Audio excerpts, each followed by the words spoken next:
is where they must have lived. Athena and Miranda. You know, for a moment, I almost expected to find them here. But the only thing that's still functional is the megastructure. I'm sorry. This must be awfully strange for you being thrown into all this history. But that's why I needed you. Because you're not burdened with all these memories and conflicts and regrets weigh on our minds like a nightmare. Our civilization is caught in a loop, 1K. We freed ourselves from the simulation, but now we're trapped again, and it's our own fault. We're afraid of taking responsibility, afraid of growing up. Instead, we make up some capitalized words and build up all these myths around them. Nature, balance, the founder, the goal. We're afraid to face the randomness of the cosmos, but equally afraid to imagine a better world. So we're stuck. I've been trying to find a way out for years. Something, anything, to get people to understand that we do actually have free will. That building a thriving, expanding civilization doesn't have to involve repeating the mistakes of the past. But I failed. Over and over. Yes. Because this is something unexpected. An anomaly. Everything we found on this island challenges who we have become. It shows us that different answers are possible.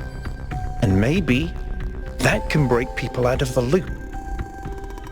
All we need is a spark. Maybe that's why she made all this, the puzzles, the towers. A way of jolting us out of our complacency. Thank you, 1K. I hope so too. We might be wrong, but let's be optimistic. Now, let's see what else we can find here.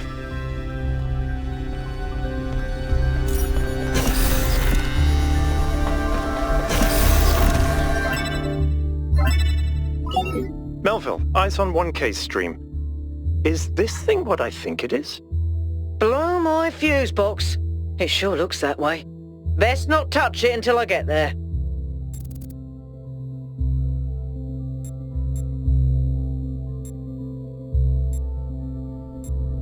Because you have no idea what you're dealing with, 1K. I think it's a somnodrome. It's a sort of analytics tool for processing mental data that Melampus streamed up.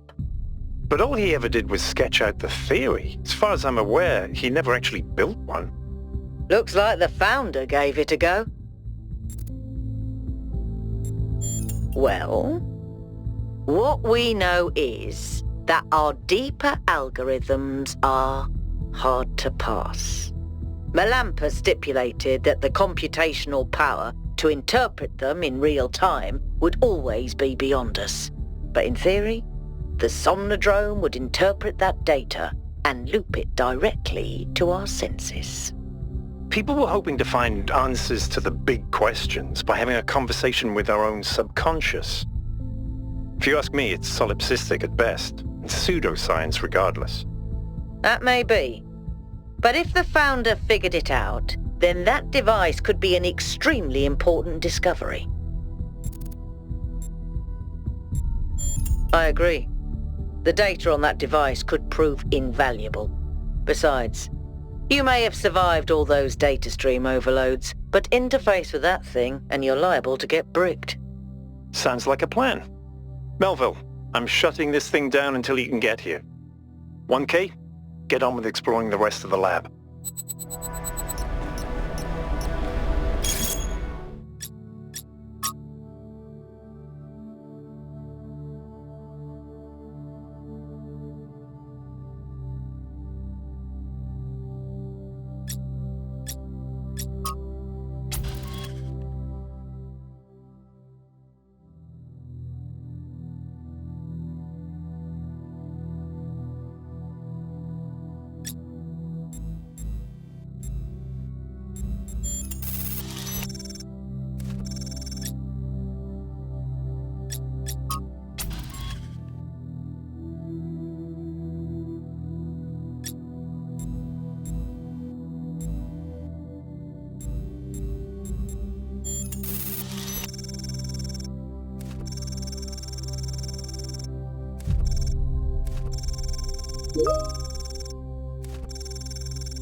The singularity sustained itself longer this time.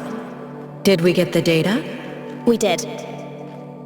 I think we just obsoleted quantum physics. Maybe. Let's not get ahead of ourselves. We need to be able to replicate these results. You know, I've been wondering. You told me that in the simulation, one thing that kept you motivated was looking for answers. Do you think that with the work we're doing, we'll ever run out of questions to ask? I don't think so. Trying to understand the universe means asking the same question over and over. How? How do you make fire? How do earthquakes happen? How does gravity work? How do particles behave? You keep digging deeper, finding another set of mechanisms, another set of hows. Step by step, you demystify reality. But then, if you keep doing it long enough, one day, you run out. You've answered all the hows. You know how the universe works. So, now what? Now you ask why? Isn't that the next step? It's not quite that easy. The question of why cannot be answered. Even if it could, it would only be followed by another why. At some point, you have to accept that it all just exists. But there is another set of questions. What's next? You've stripped away the layers of mystery, you've laid bare the machinery. Now you have to start building, to add your own layers of meaning.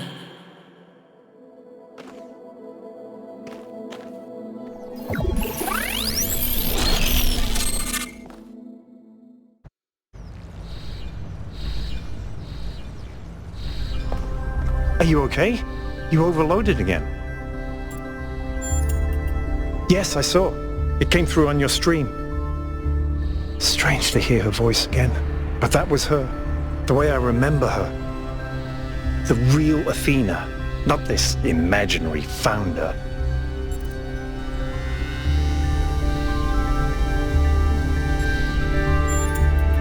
I'd like to think I knew her well. There was just a handful of us in those days. Small family in the ruins of a dead civilization. It was hard. Harder than anyone else can possibly imagine. We had nothing except what Alexandra Drennan and the Institute had left us. Now that everyone lives in civilization, they don't understand how necessary it was for us to build that civilization. They can fantasize about living in balance, limiting growth, retreating behind our walls. They don't understand what it really means to live in the wilderness. How close we came to not making it. How many people we lost. Yema was just the first. But Athena understood. She believed in humanity. She believed in us. In the inherent value of consciousness. Her dreams were so much bigger. She wanted us to reclaim the earth, to reach for the stars, to build and grow and learn. The city was already changing before she left, turning inwards, forgetting the future.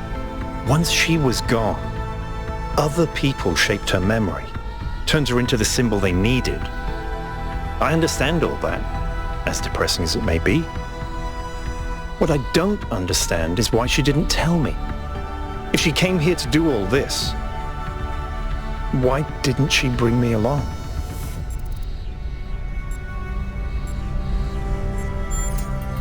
It was. But maybe I was wrong, and she isn't as lost as I thought she was. If this is all a test, maybe the answer is waiting for us in the megastructure. Speaking of which, let's get back to exploring. Melville should have reconnected the next station by now.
An excellent solution.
strap in, this is a long one.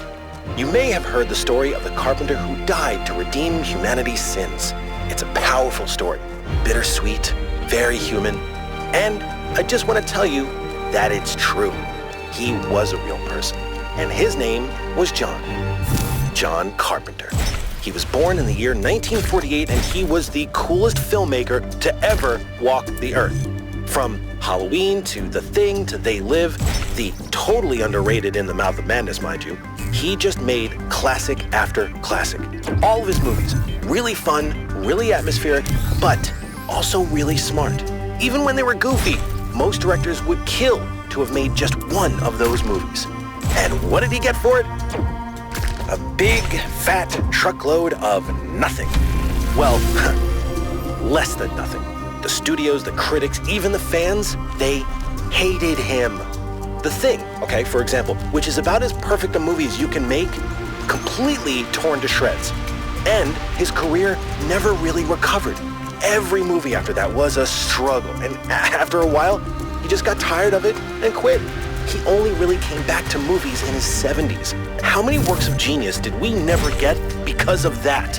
Look, I have a point here.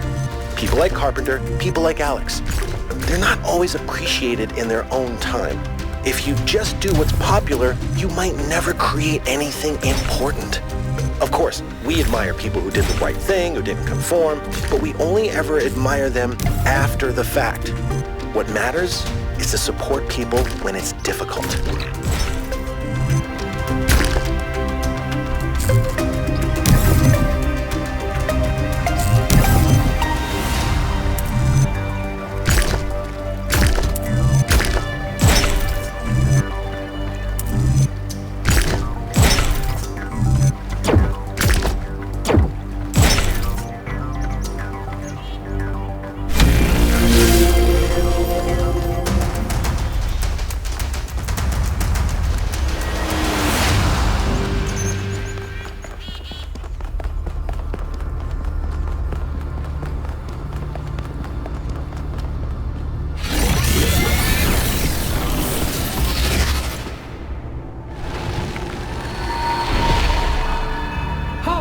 Creature of clay, you have taken another step towards the flame.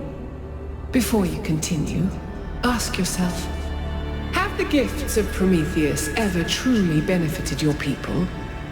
Or have they brought nothing but strife?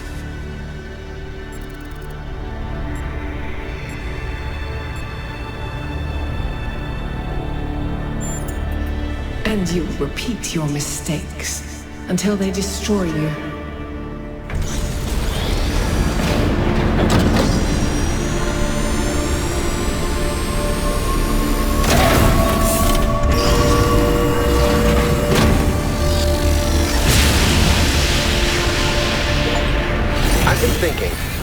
There's 3 towers per cardinal direction and 3 entities.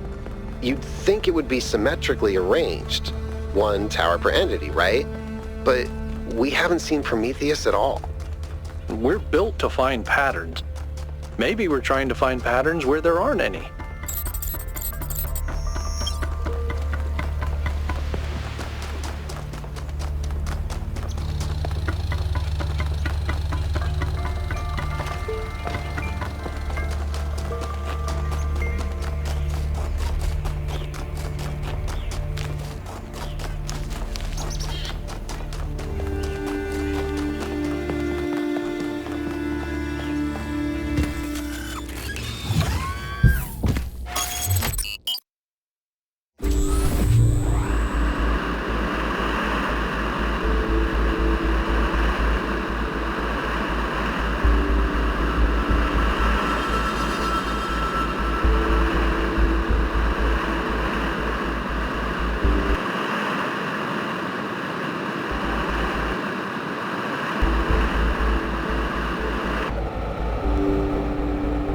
This area looks flooded as well.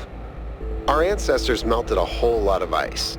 After they died, most coastal settlements were claimed by the sea. South of New Jerusalem, there's a whole city under the water. We went there once with Garrus when I was an apprentice. It was eerie. That's exactly why the founder created the goal. When you go past the limits, this is what happens. Mother Nature always gets her revenge in the end. This isn't revenge, Al.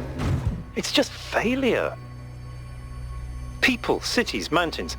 As far as the sea is concerned, it's all the same. Their mistake was forgetting that, telling themselves nothing would change. It always does.